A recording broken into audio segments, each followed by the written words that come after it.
이 질병으로 인해서 삶의 질이 저하되지 않도록 해서 정상적인 삶을 영위할 수 있도록 도와주는 것이 우리 목표가 되겠습니다.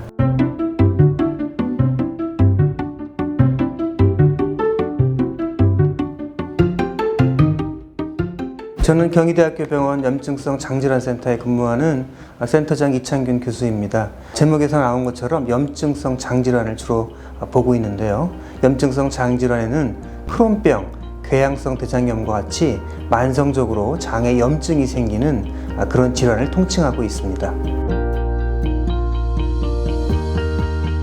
염증성 장질환은 일반적으로 젊은 연령대의 환자들이 주로 발병을 하게 됩니다. 10대 후반에서 30대 초반까지 제일 많이 발병을 하게 되는데요. 크론병은 이러한 현상이 잘 나타나고 있습니다. 궤양성 대장염에서도 젊은 연령대에서 많이 발병을 하지만 최근에는 중장년층에서도 궤양성 대장염이 많이 발병을 하고 있습니다.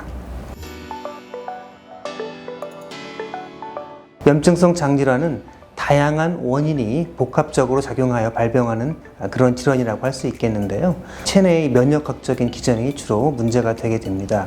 그 원인으로서는 본인의 유전적 문제도 있을 수 있겠지만은 주로 환경적 인자가 많이 관여를 하게 된다고 생각을 하고 있습니다. 환경적 인자로서 가장 중요한 것 중에 하나는 아무래도 음식물과 같은 영향이 있을 수 있겠고요. 또한 최근에는 항생제 에 의한 영향이 많이 얘기가 되고 있습니다.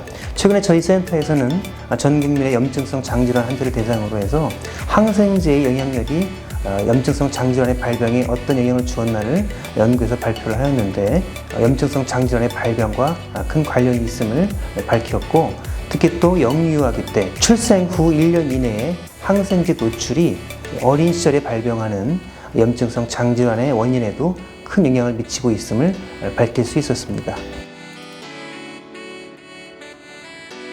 말씀드린 바와 같이 이 병이 주로 젊은 연령에 발생을 하다 보니까 주 증상인 설사와 복통이 주로 흔하게 나타나는데요. 크론병인 경우에는 설사와 복통이 주로 나타나고, 또 궤양성 대장염도 설사, 복통, 혈변 등이 나타나게 되는데 처음에는 젊고 건강하니까 큰 병이 아니겠거니 하고 생각을 하기 마련입니다. 또 과민성 장증후군과 같은 흔한 질병인 경우에도 설사와 복통이 잦거든요. 그렇기 때문에 오인하고 병원을 가게 되는 것을 꺼려하는 경우가 있습니다. 또 증상이 좀 창피한 증상이다 보니까 또 병원을 잘 안 가게 되는 경우도 있죠.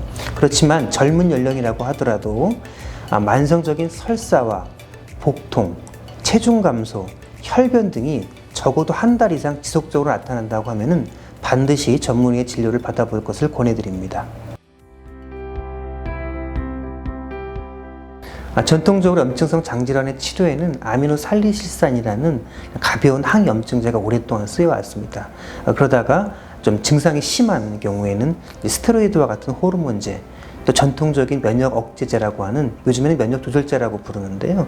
이런 세 가지 군의 약물들이 주로 사용되어 왔는데, 이런 전통적인 치료 약물들이 경증의 환자에서는 큰 문제 없이 질병을 잘 치료할 수 있지만 중등증, 중증의 많은 환자들의 경우에는 이 전통적인 약제만으로 치료를 했었서는 계속 질병이 진행을 하고 수술을 하게 되고 질병이 진행한 것을 막을 수 없다는 것을 알게 되었습니다. 그래서 요즘에는 보다 다양한 치료법이 개발이 되었는데요. 강력한 항염증 약물이라고 했던 것들이 바로 이런 것들입니다.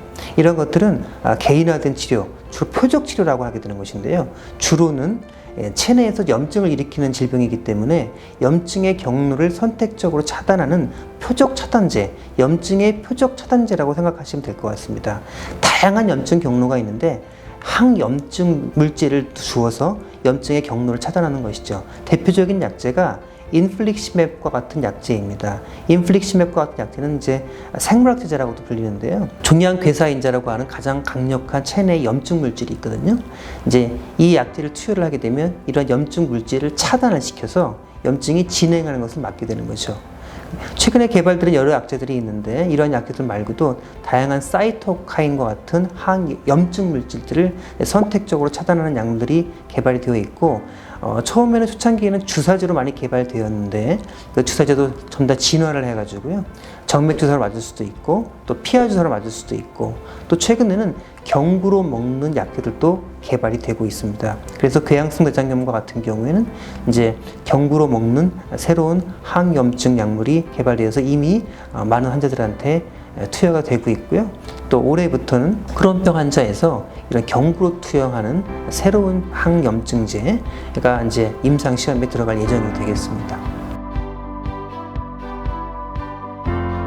저희 경희대학교 병원 염증성 장질환 센터에서는 주로 다른 이제 병원에서 보기 힘들었던 환자들, 또 전국적으로 다양한 환자들이 전국에서 많이 오고 계십니다. 그만큼 이제 중증 난치 환자들이 많은데요. 이런 환자들에게는 다양한 치료 옵션을 제공하는 것이 매우 중요하게 되겠습니다. 그래서 말씀드린 바와 같은 다양한 표적 치료제에 대한 옵션을 환자들한테 제공을 해줘야 되는데, 그러기 위해서는 이러한 다양한 표적 치료제들을 의료진의 다양한 경험이 축적된 경험이 중요합니다.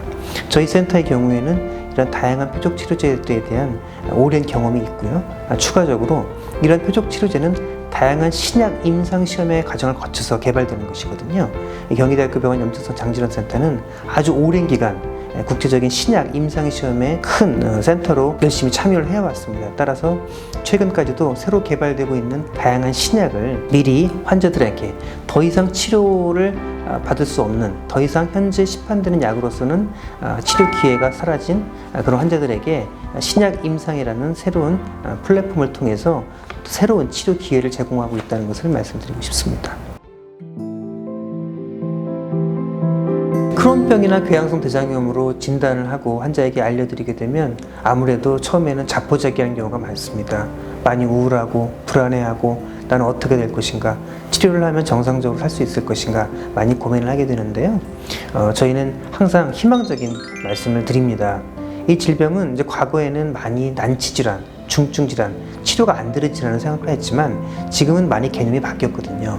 적절한 치료를 통해서 건강을 회복할 수 있고 만성적인 관리가 필요한 그런 질환으로 바뀌었습니다.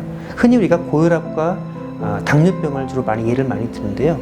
대부분의 고혈압 또 당뇨병 환자들은 적절한 치료와 또 생활 습관의 개선과 같은 일반적인 치료, 좋은 치료를 통해서 자기 건강을 잘 회복하고 건강을 잘 유지하면서 잘 살잖아요. 이 병도 마찬가지라고 저희가 말씀을 드립니다.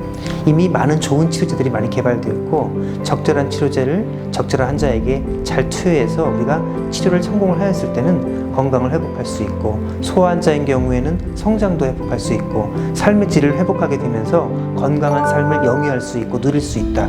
특히 젊은 환자들인 경우에는 하고 싶은 일을 다 잘 하면서 건강하게 살 수 있다는 희망의 메시지를 항상 환자들에게 말씀을 드리고 싶습니다.